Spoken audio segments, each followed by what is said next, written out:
Well, I want to say good morning to each of you this morning. It is great to welcome you here to Stones Hill Community Church. He is risen. Yes, he still is. I think in some liturgical churches, if I say he is risen, you say he is risen indeed. Let's try it. He is risen? He is risen indeed. Good. Now I'm going to start a new one. You are a mess. Okay, you're like, what did I say? No, here's how it goes. You are a mess, and you reply, and so are you. Okay, are you ready? You are a mess. Thank you. Now we all can enjoy church together. Okay, as long as we have that understanding, right? You are a mess, and so are you. That's a new high liturgical tradition here at Stones Hill. So if I ever come out and say, you are a mess, you please reply, and so are you. And we'll all be at home. Well, I'm Joey, and I am a sinner in recovery. And it is great to welcome you here to a place where you can be restored to all that God created you to be. For you are a sinner, you are messy as well as I. And so it is great to come each week and to nudge you a little closer to life restoration. We're starting a new series today. It's on life. It's called Life in Community. We could just pull up that slide. There we go. Life in Community. And a place where, and that's kind of the elliptical statement. We want to answer the question of what biblical community is, and we've got icons to help you identify with each of the things that we'll be talking about over the next couple of months. And it's going to be an interesting series because I think we're living in a time when we really desperately need community. There's a lot of community activities in our lives. I mean, we get together and do a lot of things. Maybe we get together and watch the NCAA March Madness, and that's great and that's fun, and we get to know people that way maybe, and maybe even build relationships that way. And by the way, Wichita State just gave that away. They had that last night. Some of you maybe watched that, but boy, they had the upset in the making. But we enjoy things like that, right? And it's part of life in community. It is part of getting to know people. It is part of maybe even getting to know some people that you don't know, that may be not even a Christ follower, and you're able to, through those kinds of experiences and things, help encourage someone maybe to pursue the spiritual life. These are good things. But it's not necessarily true biblical community. Just getting together and watching a game isn't necessarily true biblical community. What is true biblical community? Well, it's a lot of things. And we want to look at what true biblical community is, because, I mean, we're living in a time where everything's getting redefined. Even I mean, I never thought I would see a time when I had to argue that, it's okay to be whatever gender you are, right? I mean, we're living in a time where gender is not something you're born as, it's something you choose, regardless of anatomical definitions. So, it's something you choose. Everything, marriage, I mean, is that still a good idea? And we debate on what is acceptable marriage and who it can be between, but I think it's even going to go steps beyond that, and we're going to even have debates on why we even get married today, right?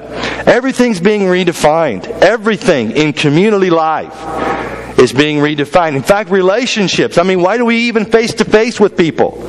Why don't we just Facebook and text and tweet and poke and all the other things that you can do digitally, right? That's what you do these days, right? We're going to see that's going to be legitimately challenged, I think, in the days ahead. Why even do face-to-face stuff? Right? Because that's the time in which we live. Everything's getting redefined. Everything that's not nailed down is getting redefined. And we are getting further and further away, I think, in a lot of ways. I say we, generally speaking. It's easy to get away from what I see as true biblical community. We think we've done community, but we really haven't from a biblical perspective. So, biblical community is much more. It's much more than just seeing each other, though it includes that. In fact, it includes a number of things. I mean, biblical community certainly needs to be God-centered.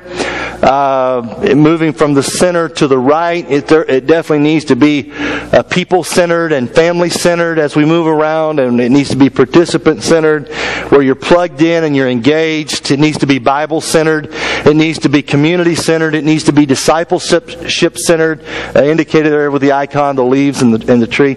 Okay, these are all things that are included in the concept of biblical community.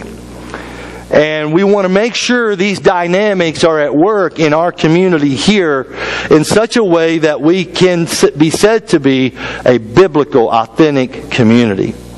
That's what community is. Okay? And these are some of the concepts, the key concepts, I think, in what biblical community is included with when we begin to talk about this idea of biblical community.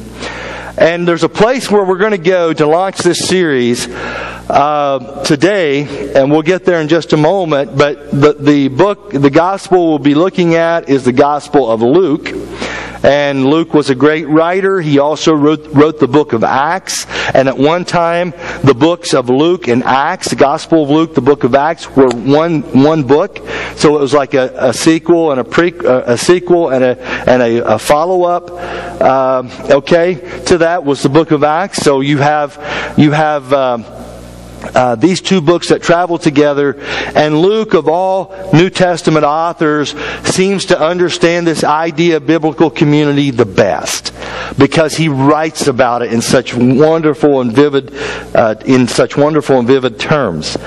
And when we look at the Gospel of Luke and the continuation of his story in the book of Acts, we see a community that is dynamic, it is alive, it is not static, and it is not lifeless. It is not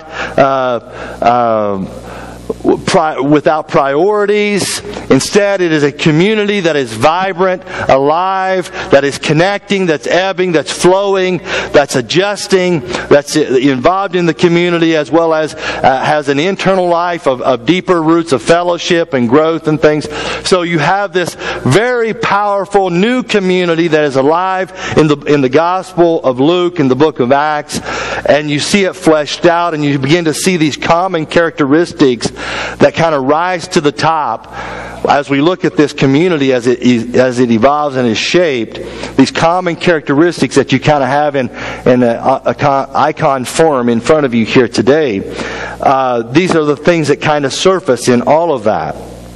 Over the last 6 months or so, I've met together with the pastoral team of Stones Hill Community Church with the intent of really understanding biblical community and to understand the core values that are related to biblical community.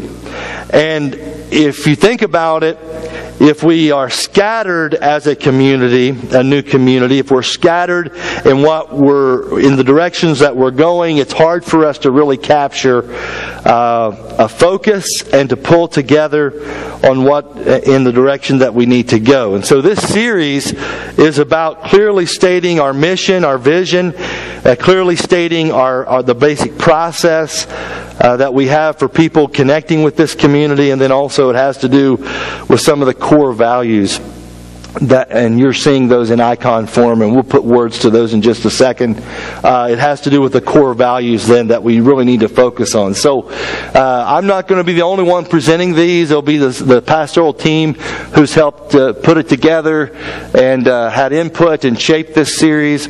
And so what we're going to do is we'll each take a couple of these, and maybe a couple speakers will just do one of them, but we'll all team up together and in a team effort, and we'll present these core values, we're calling them, these biblical priorities for community. And what I want to focus on is what you're going to know, obviously, is that from week to week is that we're not going to exactly tell you who's going to be speaking, so we want you to come every week with a sense of surprise and anticipation. And just remember, it's God's touch that we want to see happen. And so just know that whoever speaks here at Stones Hill, that they are God's messenger for the moment, and we all have different styles and capabilities and we all have different training, and we bring that to what we present. And so it's important, I think, not necessarily to focus and lock in on just one person who presents, but it's also important for us, I think, to understand that we're looking for the touch of God. And sometimes that comes through a story that someone tells. Sometimes that comes through a biblical insight. Sometimes that comes through a biblical truth that's teased out of the text, or a well-crafted statement, or a very memorable line. It comes to us in all sorts of ways, the touch of God.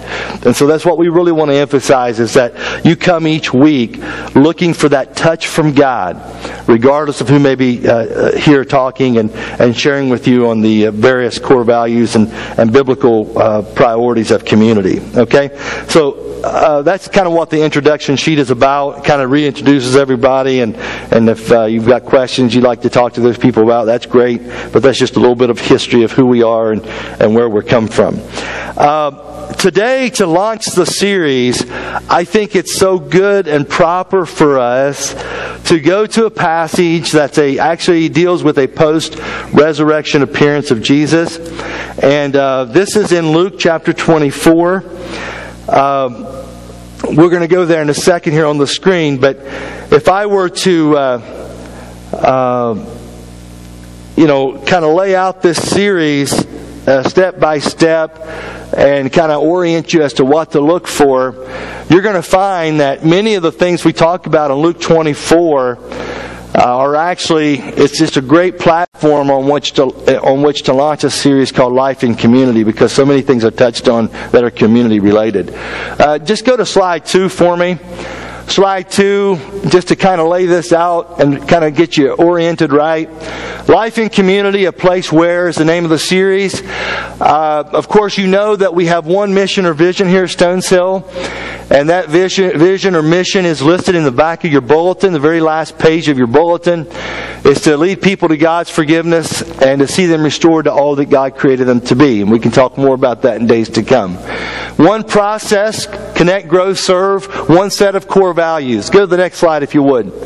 The mission, the vision, it's in the back of the bulletin, to lead people to God's forgiveness. You need forgiven, I need forgiven.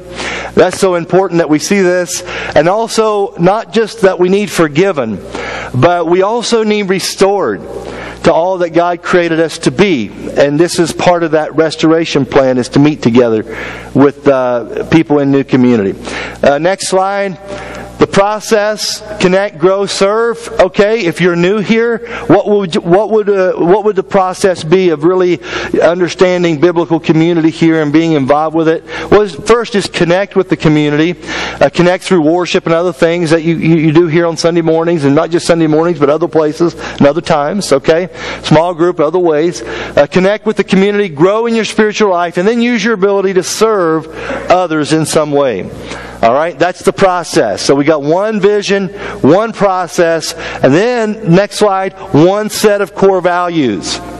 One set of core values. These are values that are dynamic. They may change from time to time. They may be modified or tweaked. So we're not setting these in stone, but this is where we are in terms of our understanding of what biblical community is. And we know that biblical community that has a God-centered aspect to us. It has people-centered as opposed to me-centered. It has a family center to it. The family life is being addressed. It has a participant-centered focus. In other words, we don't just sit back and let someone else do all the singing, we sing too. And we don't just sit back and let someone else do all the teaching, we teach too. And we don't just sit back and let someone else lead all the discussion in a small group. No, we contribute. We are actually participants. We're engaged. We help in the process of growth and spiritual discovery, right? We're participant-centered. Obviously Bible-centered. Every week you come to Stones Hill, you are going to hear, as pastor leader of the congregation here, I can tell you, you're going to hear a Bible-centered message. You're going to understand what that book means. And every book within that book, you're going to understand it. That's a commitment I've made. And that's something I've oriented myself to, okay? To make sure, and you haven't done biblical community until you have engaged the text. You just think you have, okay? But a lot of churches don't engage the text. They'll preach men's theories, and I'm not interested in men's theories. I want to know what the Bible means, and I want to understand and apply it. That's biblical community. Community-centered. You're doing something besides just within your four walls, okay? Disciple-centered. You're moving people from casual observers to fully devoted followers of Jesus. This is biblical community. And it's something that we need to sharpen our focus and to be centered. I went to the eye doctor not too long ago, and you get to a point where you get tired of entering rooms like this. You need more light, and it's like, well, do I need to go get my prescription modified, or what's going on? And you just get kind of tired of that because you're tired of seeing life blurry, right? And I'm still fighting the bifocal issue. I may have to go back. I don't know. They just don't make the Bible to be read by middle-aged people for some reason. I don't know why, but that's just the way it works. Okay, but without glasses, life is blurry. Like if I take these off right now, you're just a bunch of blurry. Okay, I don't know who's who. I just see like people in a chair. That's all I see. But when I put them on, man, wow, it sharpens everything up. I can see, who it is, and I can kind of see where I'm headed, and I can reach for my water and get it every time, and it's all good, right? What happens, I think, in the church is that we don't have anything in place to sharpen our vision. And so it's all just kind of blurry to us, what we're doing week in and week out. It's just kind of fuzzy. Well, what this series is about is sharpening your viewpoint on, again, what biblical community is. Now, I can't unpack all these today, though I think all of these are actually embedded in Luke 24 that we're going to look at here. They're all embedded, okay? And you're going to see these unpacked by various speakers in the next couple of months. But today is just kind of a quick introduction for you to see this so that you'll kind of know what to look for. And we're going to return to these as I wrap the message up here this morning. You will return to these, and I'll kind of go back into the text, having worked through it, and help you to see exactly what Luke's driving at here in Luke 24, and then, of course, the book of Acts that follows. So if we go to slide 17, if you would, slide 17, this is going to be the first verse that we look at. We're going to work our way through Luke 24, verses 13 through 35. And this is, like I said, it's a post-resurrection appearance of Jesus. I want you to listen very closely to what I'm going to say here. I'm actually quoting a guy by the last name of Moreland, J.P. Moreland. He's done a great job of writing on the resurrection and things. He says this. He says, if the empty tomb was a fact, but there were no resurrection appearances, Jesus' body would appear to have been stolen, and his crucifixion and empty tomb would have been a puzzle and a tragedy. If the resurrection appearances had occurred without the empty tomb, in other words, Jesus is showing up, but his body is clearly in the tomb. We can see it, if that's the way it was. Then the post-resurrection appearances of Jesus would have been construed as visions or hallucinations at best. And it wouldn't have been as powerful of a story as it was, or as it is. But we have both an empty tomb and at least 13 post-resurrection appearances of Jesus. And as a result, the story rings with authenticity, it rings with reliability and historicity. It really happened. Not only is the tomb empty, but Jesus is showing up. And one appearance after another. This is one of those post-resurrection appearances of Jesus. Luke 24, verse 13 through 35. We're going to work our way through this story verse by verse. Then I'll look at some of these core values then that are embedded here in the text. Now that same day, this is the Easter morning, okay? Two of them were going to a village called Emmaus, about 7 miles from Jerusalem. So one of the two probably lived there. And they're going home after the Passover feast in Jerusalem. Again, it's been a violent couple of days. Things are hot in Jerusalem. They're retreating from the chaos of events in Jerusalem. It's about a 7-mile journey. It's a curvy filled road that, or a curvy area. You got convergence of hills in this area in the northwest side of Jerusalem, and it would be a curvy path that they would have to walk, or road that they would have to travel out of Jerusalem.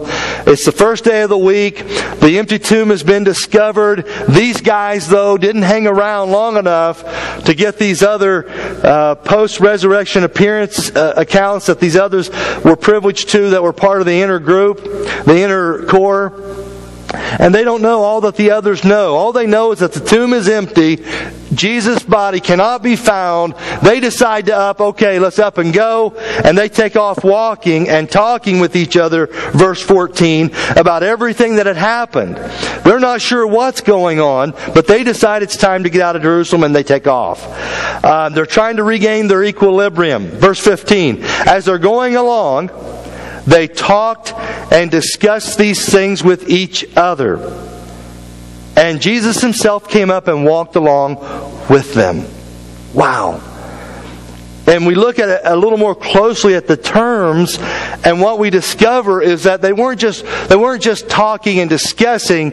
Those terms are actually defined, we could say they were arguing and debating.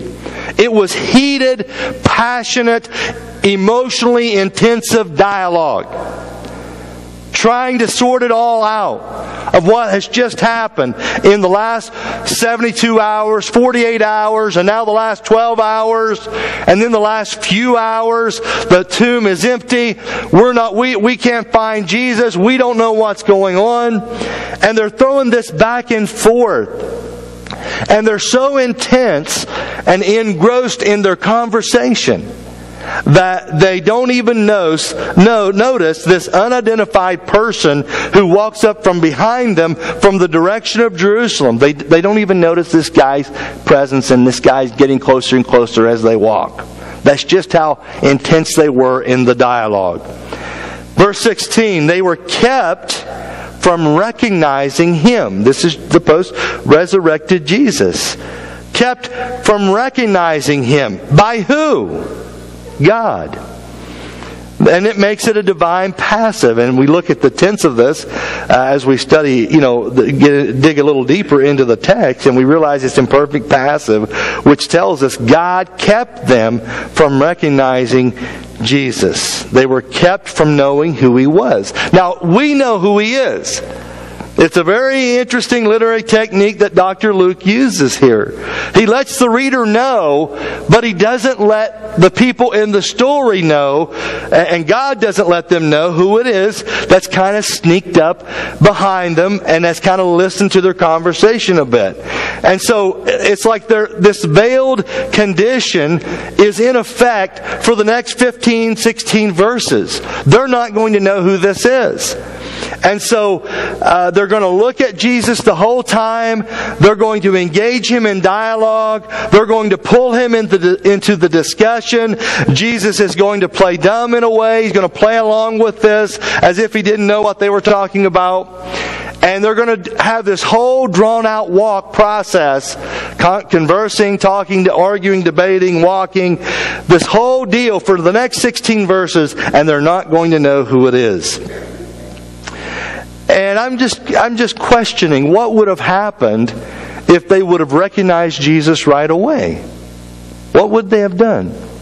I think they probably would have been delirious with excitement. I think they would have probably been unable to think straight. I think that they would have needed time to adjust to this inconceivable truth that God somehow has raised Jesus from the dead.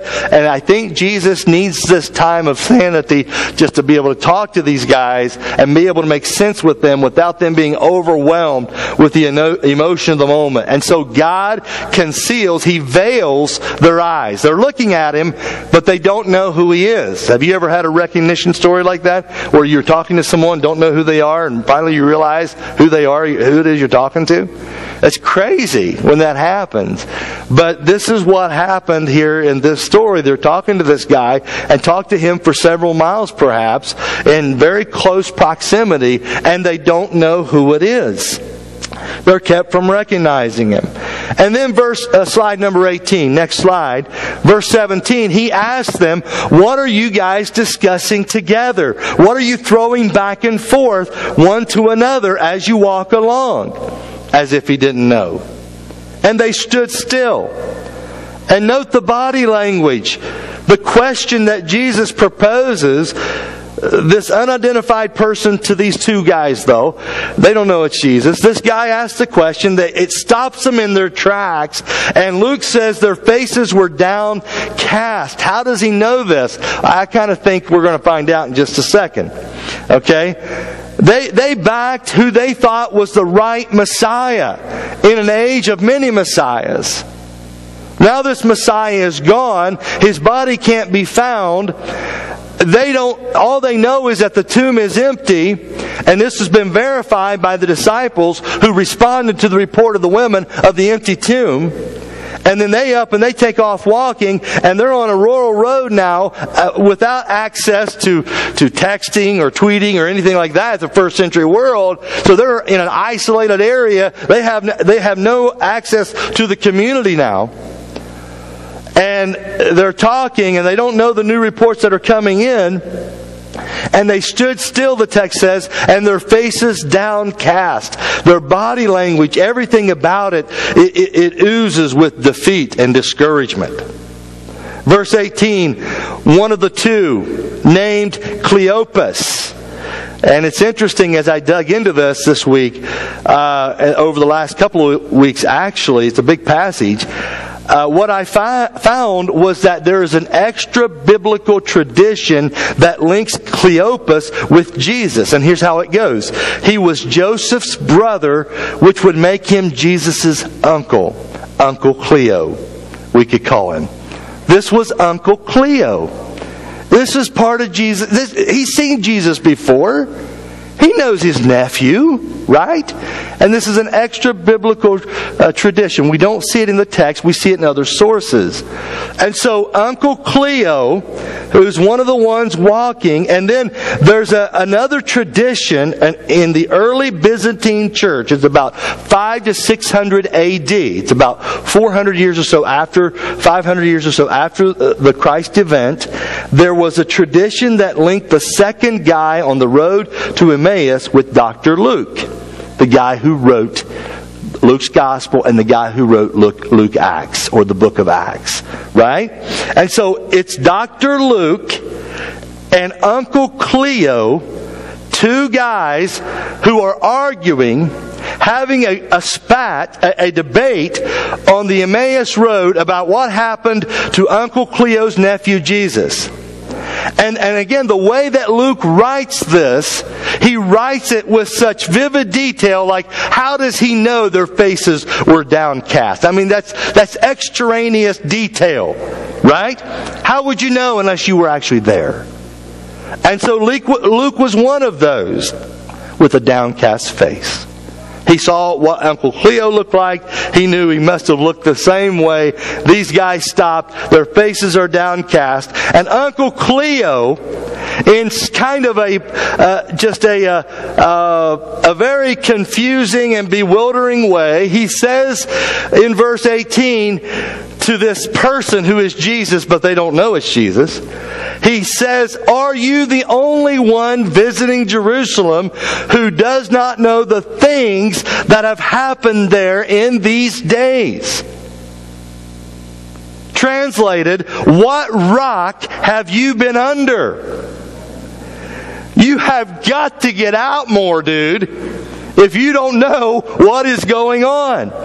It's like being in a bus in Manhattan, New York on September the 13th, 2001, and finding out that the guy next to you on the bus doesn't have a clue about what happened 2 days earlier. That's what it's like. I mean, it's all over the news.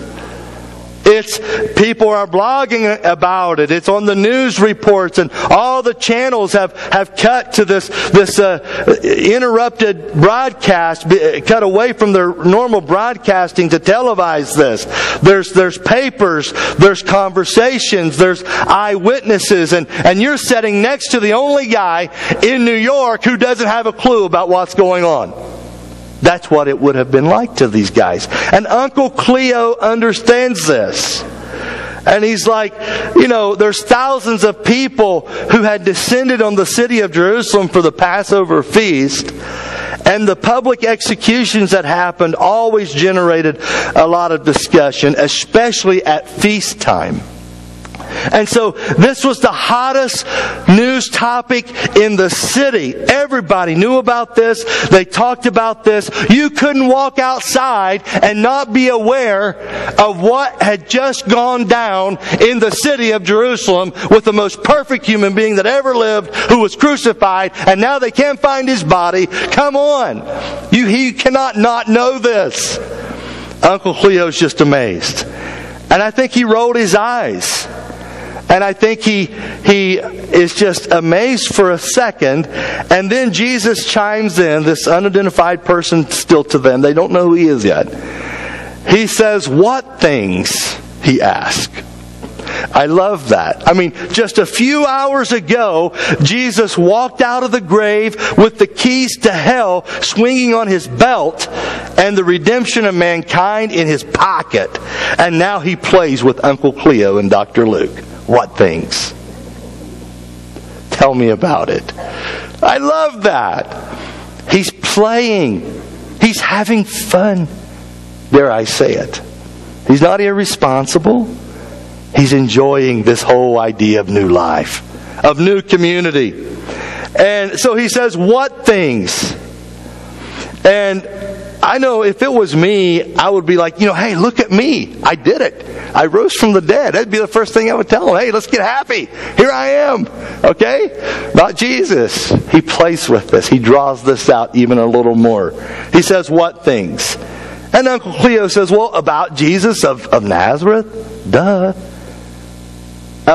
He was a prophet, powerful in word and deed before God and all the people." I mean, how can you not know this, dude? Verse 20, the chief priest and our rulers handed him over, and they're just walking along. He's going over the story once more. Just trying to, update the rookie on what's going down. Right? The chief priests and our rulers handed him over to be sentenced to death, and they crucified him. And they were, they're amazed that their religious leaders would do such a thing. And this, I'm sure, got conveyed. Slide 19. We had hoped that he was the one, that the hero who was going to redeem or set Israel free. I could preach a lot of messages on that. But he was no criminal. He shouldn't have been crucified. We thought he was Messiah, or so we thought. And what is more, it is the third day since all this took place. And we know from looking at other places in the Bible, the third day, if it doesn't happen by the third day, it's not going to happen. It's a story in search of an ending. And in addition, verse 22, some of the women amazed us. Some of our women that were part of this early discipleship group, they amazed us. One of Luke's favorite words. He uses the word amazed a lot. They went to the tomb early this morning, verse 22, but didn't find his body. They came and told us that they had seen a vision of angels, plural, who said he was alive. And so Uncle Cleo and Dr. Luke evidently left before these other post-resurrection appearances started to come in. And verse 24, some of our companions went to the tomb and they found it just as the women had said, but they did not see Jesus. In other words, Dr. Luke and Uncle Cleo never went to the tomb. They just got the reports back. And so these Emmaus boys didn't bother to get there. And so they're getting updated as they go here. And what the information they have at this point is very sketchy. Just that the tomb is empty. Verse 25, slide 20. He said to them, "How foolish you are, and how slow to believe all the prophets have spoken. Have you not had your coffee today, Uncle Cleo?" Uncle Cleo He didn't call him uncle at that time. He would have known. But he says, come on. You guys should know this. Did not the Messiah have to suffer these things and then enter His glory? And it's interesting because if we went to Isaiah 52 and 53, we would see these clear passages by the prophets that indicate to us that Jesus, in fact, He who would be the Savior of the world would have to suffer, and He would be accomplishing something great for humanity in doing so. And it's interesting, the verb Luke uses here, day, it means it is necessary. He had to suffer. It's one of Luke's key words as well in his gospel.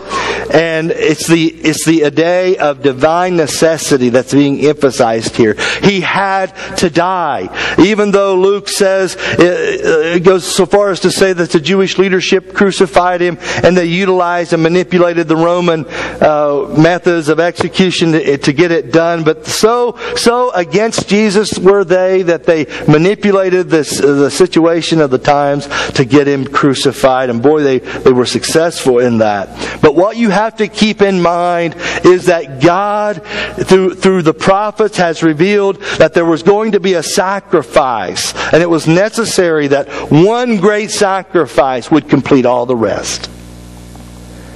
And they weren't snapped in with that vibe at this point.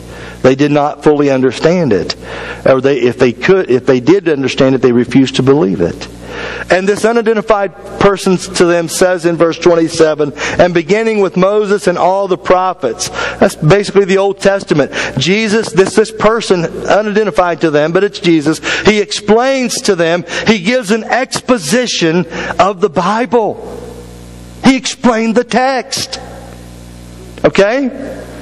And He said, and He explained all that was in the Scriptures concerning Himself. Verse 27. Verse 28, as they approached the village to which they were going, Jesus continued on as if He was going to go further. Jesus plays a little more.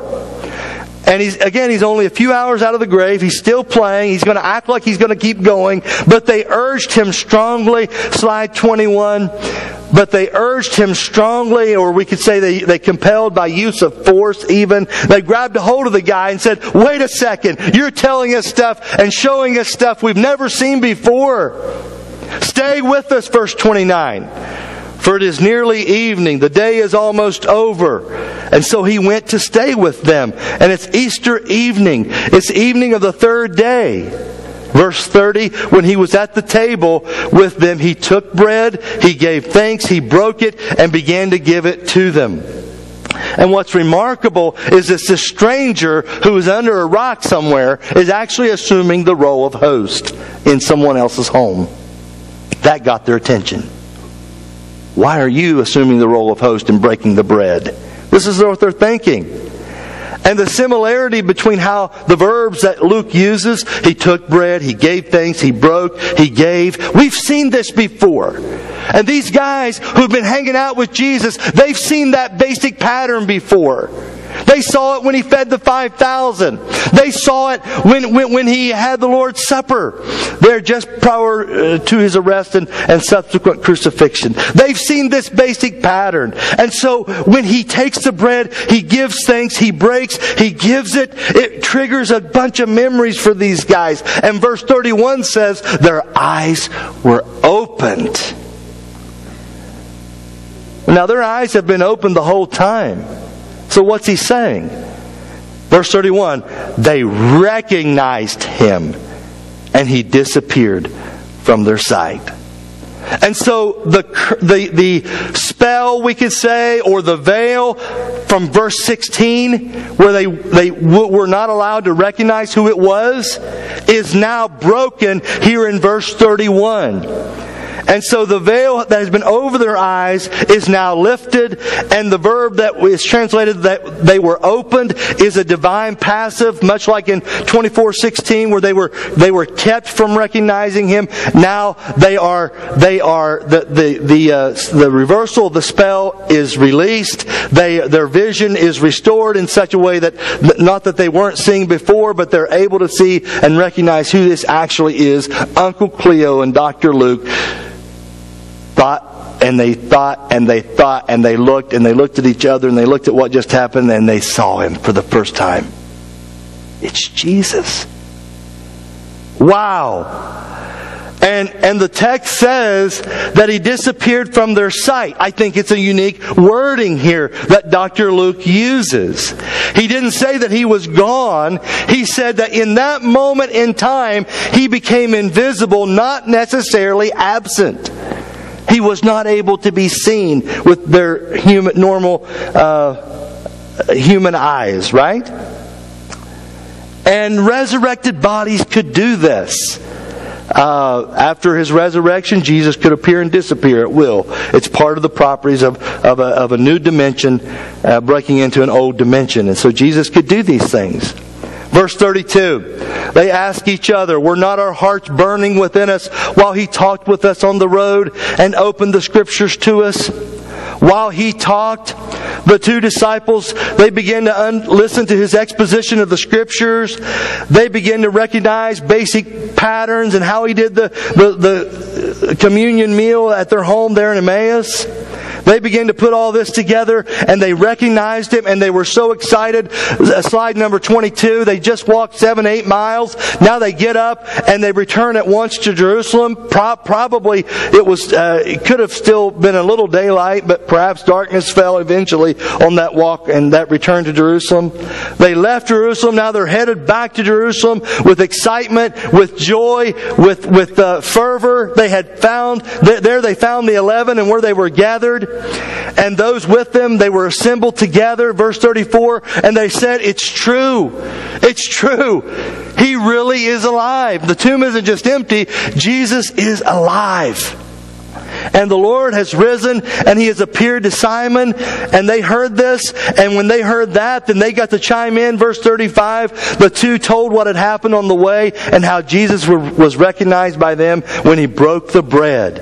And so the energy on Easter evening was supercharged. And what they discovered is that God's plan had not been thwarted after all. The disciples had not been abandoned after all. Instead, they were commissioned. And when the community came together, and when the community comes together and assembles together, Jesus begins to show up. And He shows up in very unique ways. Many times over resurrection meals, He shows up. And Luke emphasized that Jesus was showing up these different places in the community. And He was especially showing up when they got together and they broke bread. Now listen, this is an incredible story that we have here in Luke's Gospel. And as we backtrack, having worked through the story now, and we backtrack and we begin to look at life in community. And we look at life in biblical community. What is it really like? How do we know we're doing biblical community? Well, the first thing, if we go to slide number 6, what you're going to find is one of the core things is that life in community has a God-centered focus. Okay? You haven't done true biblical community unless God is being glorified. And how do you glorify God? Listen closely. When you glorify God, it means someone's opinion of God changes because of you. That's what it means. Someone thinks more of God now because of what you said, what you did, and how you lived your life. That's what it means to glorify God. And if we look at slide number 18, go to slide 18 for me. Look at verse 19, if you would. What things He asked about Jesus of Nazareth, they replied. He was a prophet, powerful in word and deed before God and all the people. Before God.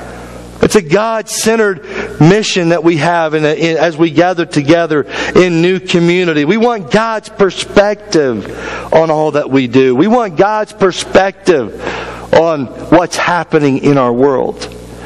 And it's only in the resurrected new community of Jesus, if it's God-centered, it's the very important first priority of any new community is to be God-centered and be headed in that God-centered direction. God-centered. I think it's obviously here. And then when we look at slide 7, if you would. Slide 7, people-centered. It's not just a God-centered community, but you haven't done community until you have done life besides someone else. God uses a lot of things to grow you spiritually, but most often He uses other people with insights and observations that you don't have to help you work through the spiritual growth issues in your life. That's what these guys were doing on the road. You haven't done community until you've walked side by side with somebody. You haven't done community until God has really, you understand that life is lived before God and I'm here to glorify Him. You haven't done community until you realize I got to walk alongside somebody who may be a little further on the journey than I am. Who can help me, give me insights and guidance as to how I am to live my life in light of this new community I'm called to. Look at slide 17. Okay, the two were going to a village called Emmaus, 7 miles from Jerusalem. They were talking with each other. That's how you grow spiritually. This is how you do community. You talk to one another. You don't clam up and get offended and pout in a corner. No. You engage in conversation. You talk to each other and you work through things. And this is a people-centered environment, okay, where you do life with other people. I know that some of you have large families and you think, well, man, I have all I need in my family. And that's good. You have a lot of needs met just by being part of a large family. But there will come a time in your life where your large family will not be able to answer the questions you have. They will not be all that you need. You need a new community.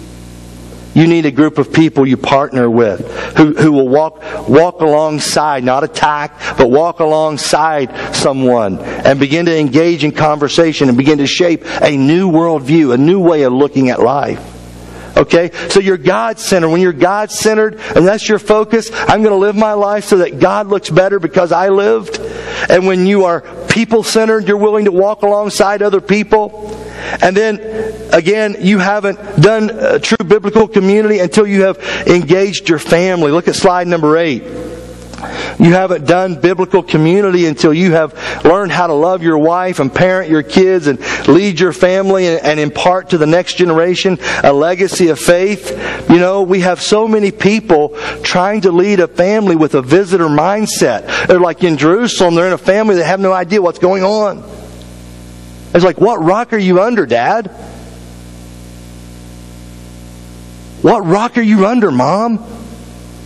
Don't you understand what's being debated and talked about in these days? Where are you at? And I think it's intriguing that, you know, Uncle Cleo attributes this guy as a visitor status. He's got visitor status. He doesn't know what's going on. He should know, but he doesn't. And I think it's a way a lot of families are being led. Is that they're being led by people who have a visitor status. I'm here for now. I may not be tomorrow. So let's try to figure this out. Well, you can't lead a family that way. You can't lead in a new community that way. Uncle Cleo understood that. You can't be a visitor. You got to be a resident, a lifer, right? In this new community, a lifer in a new community of the church, a lifer in leading your family. And I find it noteworthy that Jesus made an appearance to Uncle Cleo. How long has it been since you visited a family member and worked through some stuff with them? You're not doing biblical community until you do that. You think you are. But until you have a God-centered focus in life, God, I'm going to make you look good by what I say and how I live. You're going to shine. People are going to want to know you because they saw my life. Until you have that mindset, again, until you have the mindset of you know what? I'm going to do life with somebody else. I'm not I don't necessarily know it all. There's something I can learn from everybody. I'm going to do life with others. And until you do that, and until you understand that you've got to engage your family and work through stuff with them, you're not doing biblical community. You're just messing around. Biblical community engages this stuff. Okay? And we don't want to just be messing around at Stones Hill. We want to be a biblically sharp community where we have those talks with Uncle Cleo's or whoever else in our life where we need to work through some things and get in and get snapped in and lose this visitor mindset. I'm here today, I'm gone tomorrow. What's that do to your kids when they go to bed at night and you're not there and they don't know when you're going to show up again? That's ridiculous. That's no way to lead in a new community. Absolutely not.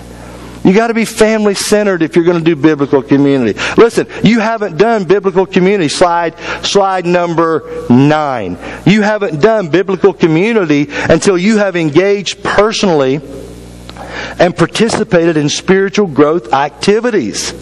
Okay? Look at slide number 21. Slide 21, verse 30. When he was at the table with them, he took bread, gave thanks, broke it, and began to give it to them. They didn't say, "Oh, I don't want that." No, I'm not going to take a bite of that bread. I'm not going to do communion. Okay. So you're going to stand off from community. You're going to resist community. Okay? Luke says this is where Jesus shows up, friends. This is where biblical community happens, when the church gets together and they begin to engage in things that will grow you spiritually. This is why a biblical community is a participant-centered community. What do we mean? It means that you're given the opportunity to engage, do communion, sing songs, be a part of a small group, maybe share a testimony. You're encouraged to participate, to get involved in community. You haven't done community if you just come and sit. You've just come and observed. That's all you've done. But when you come and you engage, and you see God in ways you've never seen Him before, and you walk out of here with a new resolve, not to pout in a corner, but go engage in a relationship. You walk out of here with a new resolve to build your family up and to engage them and give them the assurance you're a resident here, not a visitor. Right? All of the essential ingredients of biblical community are right here in a post-resurrection account of Jesus. What is Luke saying? This is how I want you doing community now. This is a new way to think about life, about family, about church, about being a part of something bigger than yourself. Slide 26. I love what Luke says in Acts chapter 2.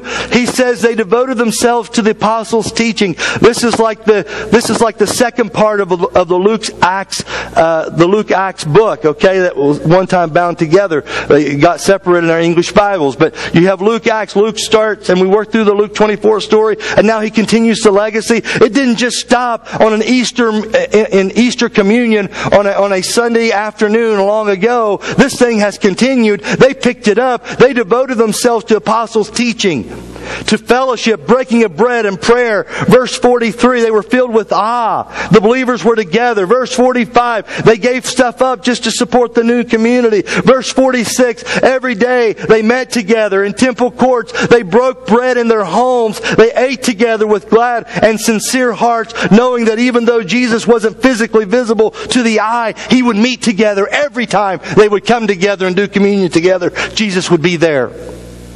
They praised God. They enjoyed the favor of all the people. They glorified God. The Lord added to their number daily those who were being saved. So they assembled. They sang. They participated. They prayed. They listened. They took notes. They did small group. This is biblical community. And we haven't done community biblically until we've engaged it this way. Bible-centered. Slide number 10. You haven't done true biblical community until you have heard the Scriptures explained. You haven't done biblical community until you have heard them applied, until the Scriptures have been exposited and opened up for you, until terms have been defined and phrases have been identified. You haven't done community until you've heard a Bible-centered, Spirit-anointed pastor, teacher who breaks the bread of life every week. You haven't done biblical community until you have engaged the text in an expository fashion. And churches left and right are abandoning the idea of expository preaching. You'll have a tough time finding it in a lot of communities in our world. You haven't done community, though, until you've done it this way. until we understand the Scriptures. There is, I have the privilege of doing what Jesus got to do here on the Emmaus Road. I get to do it every week. I get to explain the Bible. And then I get to apply it. And when I open up the Scriptures, I can just see your hearts are burning in you. Just like they burn in these guys' hearts. Ah, that's what that means. Okay. Guys that have been Christians a long time. Have been Christ followers a long time. And they never understood the Bible. And I get to see the light go on for the first time. You don't see it because you're looking at me, but I see it. It's like, oh, I got that.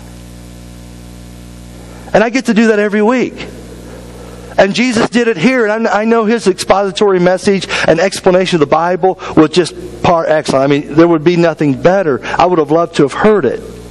But on slide 20, we see this aspect of biblical community. He explained to them, verse 27, slide 20, He explained to them what was said in all the Scriptures concerning Himself. You haven't done biblical community until you have engaged the Bible, until you have studied it. And some people, they would tell me sometimes after church, like, how do you find this stuff? Where do you find me? I go to all these churches because I'm in a ministry. And I never hear expository preaching. How do you do that? 2 words. I study. That's how I do it. I dig in every week. It's a huge priority for me. I make sure that when you hear a message from this book, you're going to learn something new every week. Every week you'll see a new insight. Every time. Okay? And there is not a time in my life when I am more like Jesus than when I am explaining the Bible to you. That's Christ-likeness, because that's exactly what He did. And so of all the other things you may say about me, okay, as a pastor, my number one priority is to make sure you understand the Bible more than anything else. Okay? Whether you like me or you don't like me, beside the point, is the Bible explained? Is it applied? Do you understand it? Does the heart burn within when you see the new insights and you understand what Judges mean and Revelation means and James mean, and you understand what 1 Thessalonians is about? Why? Because we've gone through it book, verse by verse, chapter by chapter, book by book. You understand it, and Jesus is exalted when that process is engaged in. That's biblical community. That's my job. That's our job. You haven't done biblical community until you have engaged the text this way. Listen, I've got to go on. Slide 11. You haven't done biblical community until you've learned to assemble with others for a common God-honoring cause. Verse 33, slide 22. Quickly now. They got up and returned at once to Jerusalem. There they found the 11 and those with them. What were they doing? Assembled together. Why in the world do you think you're doing biblical community when you don't come to... Now you're here, obviously you come to church, but some Christians say, I don't have to go to church to really grow spiritually. Oh, you don't? Wow. Everything I see in the new community, it says assemble together is important. It's vital to your spiritual growth. Okay? It's vital. And these guys who assembled together eventually revolutionized the city of Jerusalem. They revolutionized Samaria and the uttermost part, as Luke reveals to us. They assembled together. They were community-centered. It's not just us gathering inside here, but it's us inside here being prepared to go out there and to do God's work in the world. And finally, you haven't done biblical community unless you are moving people from a casual observer to a fully devoted follower of Christ status. Okay? Look at slide number 22, verse 33. They got up and returned at once to Jerusalem. There they found the 11. The 11. Who are the 11? It's not 12 anymore, right? Judas Iscariot has abandoned. Okay? And the 11 are the disciples and those with them. And so we know that discipleship was happening. It happened before this event. It happens after the event. And you haven't done biblical community until you are involved in a community of people that moves people from being a casual observer to a fully devoted follower of Jesus. And what is that process known as here at Stones Hill? Connect, grow, serve. Connect. That's your track. Get connected. Touch base. Come to worship. Do some of these other things. Grow in your faith, and then serve. Use your abilities. Use all that you're learning, apply it, and use it in your family, in your community, in your world. Right? This is biblical community. I want Stones Hill Community Church to be razor sharp and crystal clear. No blurry lines, crystal clear in what our understanding is of what biblical community is and whether or not we are a biblical community, and what I can do to get in alignment with what it means to be in biblical community with other people. Enough of the Lone Ranger stuff. It's time to really see and understand this from God's perspective. Now, I need to wrap this up here this morning. This is an introduction. You're going to hear other speakers talk about these things. And if we take it from the top, go ahead and get my God-centered slide up there. Okay, there we go. And now we're going to work our way around. There we go. There's God-centered. The next slide. There we go. Just go through all of them. Week after week. Boom, boom. We're going to hit each of these. And until we make a full circle. And I think by the time we're done, we're going to understand what biblical community really is about. And what will happen if our church will take this seriously and engage in community? What will be the result? Are you ready for this? As I choke my ice down. Okay. Are you ready for this? If you'll engage in this process, Jesus will show up.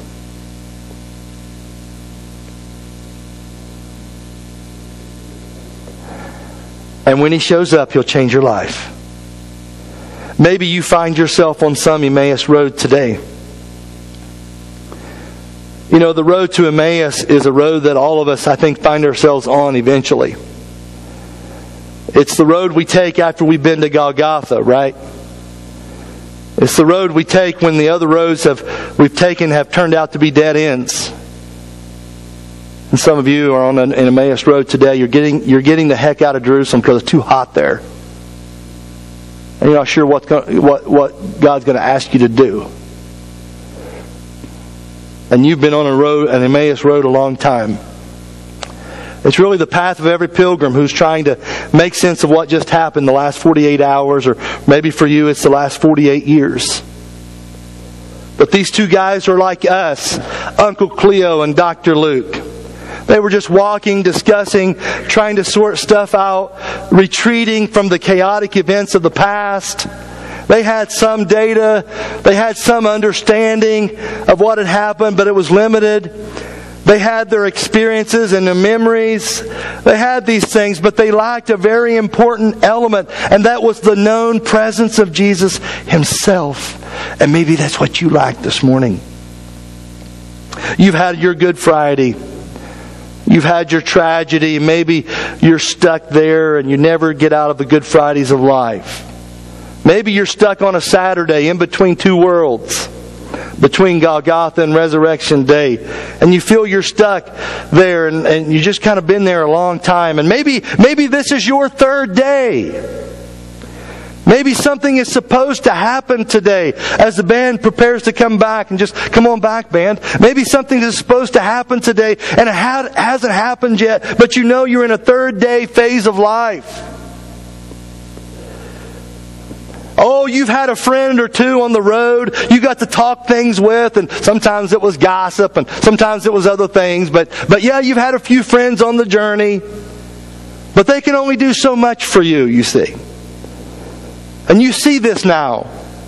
You need the presence of a third individual, a transcendent, heroic third who will show up on your third day. And until God removes the veil from our hearts, we will never grasp the true identity and mission of the Savior, the mission of a resurrected new community of believers that has this bold, audacious vision of what true biblical community is and endeavors to align their lives with that. We'll never know what that's like. We'll never know and encounter the fullness of the experience of Jesus until we engage in this new community, these biblical values, these core values that will bring so much life to this place.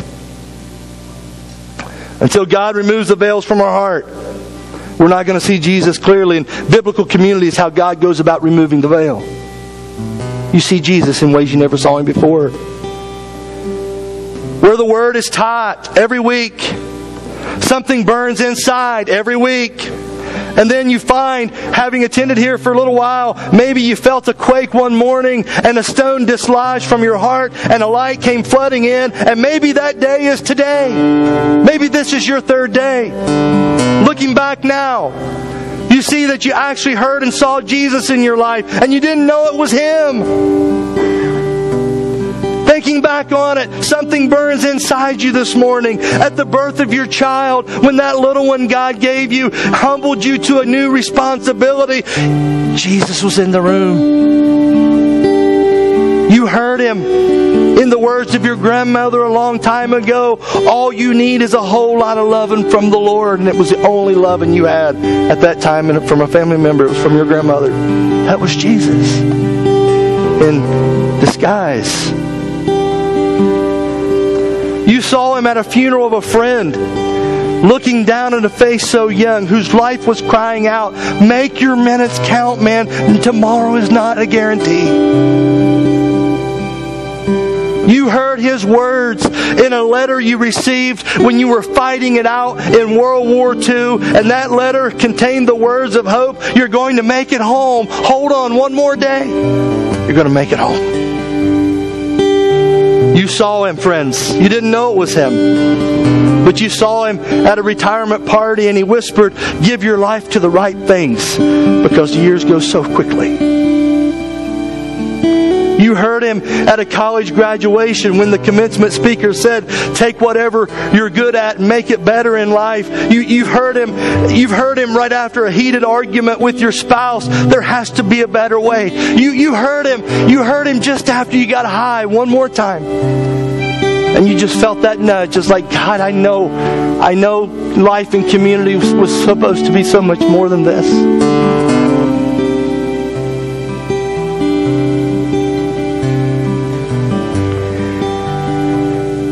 You see, Jesus has been in disguise. He's been wooing. He's been prodding. He's been prompting. He's been challenging. He's been inviting you into life with Him. And you've just had little hints of it up until now. And this morning, I get to be the one to say, guess who you've been talking to all this time? It's been Jesus all along. You see it now. You didn't see it then. Help and salvation and deliverance and all these things were frequently associated with the third day in the Old Testament. And when Uncle Cleo says to nephew Jesus, it is the third day since all of this took place, the day that deliverance usually comes for people in the Bible, it's the third day. It's the afternoon of the third day. We're on a walk out of Jerusalem on the third day, late in the day. Still, this thing has not reversed itself. This story is not ended yet, but we don't know how it's going to go. It's the third day. It's drawing late. It's drawing oh so late. The sun is just about to set and still no Jesus. This is your third Sunday, maybe. Maybe it's your third Sunday to attend. Maybe it's your third month, the third month for you since you're divorced. Maybe it's a third year for you. Maybe it's a third attempt to try church again. Maybe it's the third time you've done communion. Maybe this past Easter was your third time. Maybe it's your third option instead of divorce, and it might be your third marriage. It might be your third child. It might be third place that you came in instead of first or second. It might be the third and final time that you applied for a job that you really wanted and it never came through. You see, this might just be your third day. And God loves to show up on third days. In fact, can I encourage you, using the words of Uncle Cleo and Dr. Luke, right out of the text, stay with us, for it is nearly evening. The day is almost over. Stay with us. Don't walk away from community. Don't walk away from this series. Don't say, oh, I tried this stuff before, it doesn't work, and you just dismiss it and label and dismiss it. Stay with us, the text says. It's nearly evening. The day's almost over. We'll exposit the Bible here. We'll love you here. We'll challenge you here. We'll confront you here. We won't placate and encourage your childishness here. No, what we will do, we will present truth in as loving a manner as we can. We'll love you through the process. We'll love you even in your badness. We'll care for you. All we ask is that you seriously consider your stuff in your life and give it a serious effort to work on it. That's all we ask. You don't have to be perfect. Just say, yes, I'm going to work on my community issues.